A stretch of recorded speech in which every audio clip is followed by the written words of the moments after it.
हमें कोई पसंद आता है तो हम उसे अपने जिगर का टुकड़ा कहते हैं। जिगर यानी कि लिवर। इसी से आप समझ सकते हैं कि हमारा लिवर हमारे लिए कितना इंपॉर्टेंट होता है। लेकिन एक वायरस आपके इस जिंदगी को तबाह कर सकता है। बिल्कुल सही सुन रहे हैं, मैं बात कर रही हूँ हेपेटाइटिस की। हेपेटाइटिस एक ऐसा वायरस है जो आपके लीवर में सूजन पैदा करता है और इसका कारण लिवर कैंसर या फिर लिवर फेलियर तक हो सकता है। हेपेटाइटिस के 5 स्ट्रेन होते हैं, hepatitis A, B, C, D और ई। सबसे ज्यादा खतरनाक हेपेटाइटिस बी और सी को माना जाता है। WHO की रिपोर्ट के मुताबिक हर साल 13 लाख लोग अपनी जान हेपेटाइटिस की वजह से गंवा देते हैं।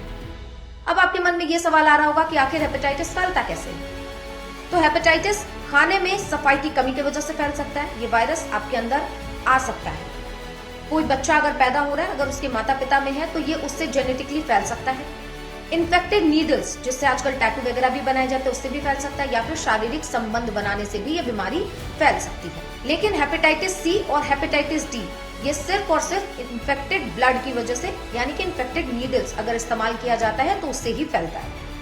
अब इससे बचाव क्या कर सकते हैं और इसके लक्षण क्या है? सबसे पहले लक्षण जान लेते हैं। इसके लक्षण है बुखार, कमजोरी, पेट दर्द, उल्टी, दस्त और साथ ही आपको गहरे रंग का अगर पेशाब या फिर मल होता है तो ये हेपेटाइटिस की निशानी हो सकती है, उसके सिम्टम्स हो सकते हैं। अब इससे आप बचाव कैसे कर सकते हैं? सबसे पहले तो हेपेटाइटिस ए और बी के लिए इस देश में वैक्सीन मौजूद है, लेकिन हेपेटाइटिस सी के लिए जो सबसे ज्यादा खतरनाक माना जाता है उसके लिए अभी भी कोई वैक्सीन इस देश में नहीं है। हेपेटाइटिस सी के लिए वैक्सीन तो है, लेकिन ये हर जगह उपलब्ध नहीं है। तो मेरे बताए गए अगर लक्षणों में से आप भी कोई महसूस कर रहे हैं तो सबसे पहले आप डॉक्टर के संपर्क में आइए और तुरंत अपना इलाज करवाइए।